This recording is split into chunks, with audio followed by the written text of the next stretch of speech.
But watch Funks Road, McLean, along 55, or even just east of 55. Head to that safe place, which is the low level of the building that you're in, whether that's home or whether that's the office you're in now, wherever you may be. Lowest level, away from the outside walls and windows, putting as many layers between yourself and the outside as you can. And even though this is just a radar indicated tornado threat right now, a lot of times with these squall lines, they can drop something really quick and pick it back up really quick, sometimes even in between the radar scans. So that's what we're stressing. Head to your safe place again. This tornado warning valid through 1 o'clock, so for another 20 minutes as the storm continues to pass east. It'll be near Hayworth, so Hayworth kind of outside the southern polygon, and it's right on the southern extent of our new polygon here. So Hayworth, not a bad idea to head to your safe place. Even if this rotation diminishes, you're still looking at that 60 to 70 mile an hour wind gust coming your way as the squall line passes through. So those are the areas we're going to watch now. Let's look at the reflectivity if we can, Joe, and just we'll kind of look at, see if we get the kink in there. That's something we've watched too. It's kind of right, it's actually just to the west of it, but you see the little inflow there. That's a clear indication of some air coming into this. You get the little bend in the line right there, and that's your rotation. And right around McLean, I would assume a new scan's probably coming in. If this is the latest scan, the rotation would be right on McLean right now, which we talked about, again, about 1240 is where it would be. This might be a scan behind. Again, these radar scans come in every 5 minutes or so. Yes, there's the new one. Yeah, so right on cue. It's actually past McLean right now. It's south of Funks Grove. Still stay in your safe place if you're in Funks Grove and McLean because the strong winds are on top of you. Even up to Shirley, not in the tornado warning itself, but you are seeing the strong winds passing through. And if you kind of put this out in time, again, Hayworth would be about 10 to 20 minutes or so. Crossing over Route 51. This is all south of Bloomington Normal. But, Joe, let's just head north. We'll time this out first. Then we'll head north and look at Bloomington Normal because those storms are approaching quickly from the west. So there's the track again, just north of Route 136. If this continues in the same track, it might come close to Downs by a little bit after, or close to 1 o'clock maybe. But we'll watch that at the moment, at least radar indicated rotation. But again, even in between the scans, we could drop a quick tornado, pull it back up, and radar wouldn't even know if it times out kind of in a certain way. Bloomington Normal. Chuck, do you have the camera for Normal? Let's head over to Chuck and we'll take a look at what's going on in the Twin Cities. Yeah, it's getting dark in the Twin Cities, as we talked about earlier, that we weren't seeing much yet. But the Twin Cities, everything is happening just to the south and the west of you. But we are getting some rain on our cameras. And I'm looking at the trees in the Uptown Circle area. It's windy, but it's not real windy yet.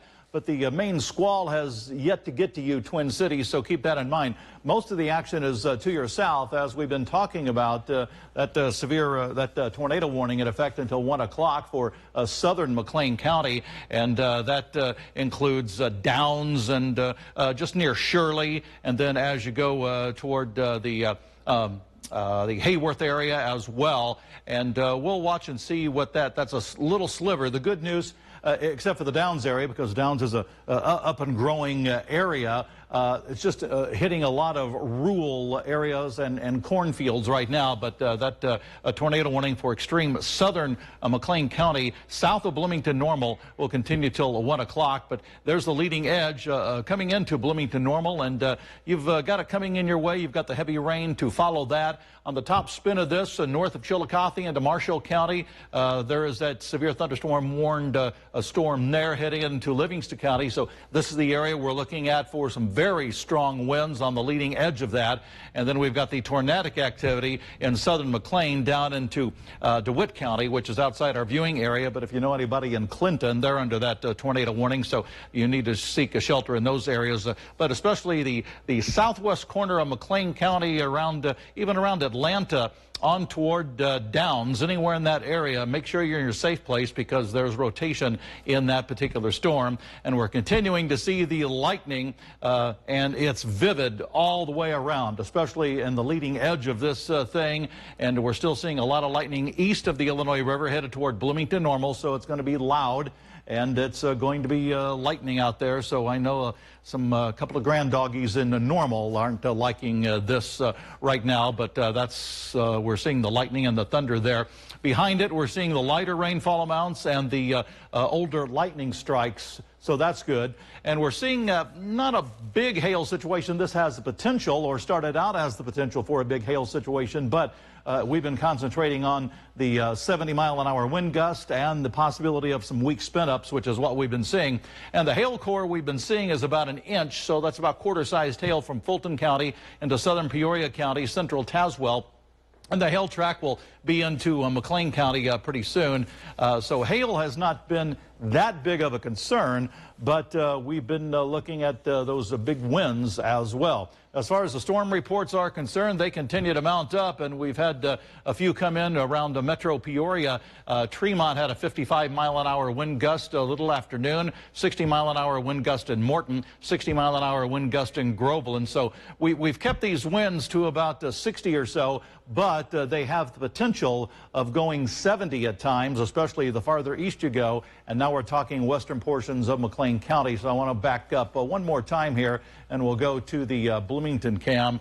There it is. Now the winds are picking up. You can see the trees there. Uptown Normal cam, you're being slammed now by the leading edge of that squall line and the strong winds, Twin Cities. So make sure you're inside and get to your safe place just to make sure, because these have a history of having some damage from basically out in Iowa and northern Missouri this morning all the way into central Illinois. It's a widespread damaging situation. That's the reason why we're on the air, and on the air for the tornado warning we have for southern McLean County. But you can see the winds are now picking up big time, and you can't hardly see Waterston in the background. Visibility is an issue. So now it's Bloomington Normal's turn with this squall line and this Bo Echo going through there, Joe. Yeah, this is moving with a lot of speed. It is 12:45. We started our 11 o'clock newscast. If you're an avid watcher of us here on 25 News, we're on from 11 to 1 each day.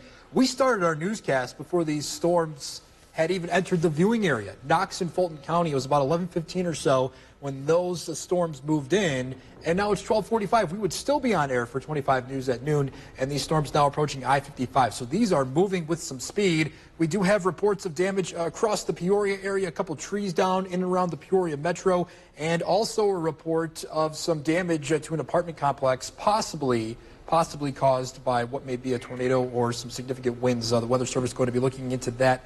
That was in the Lincoln area, so right near where the radar is on your screen.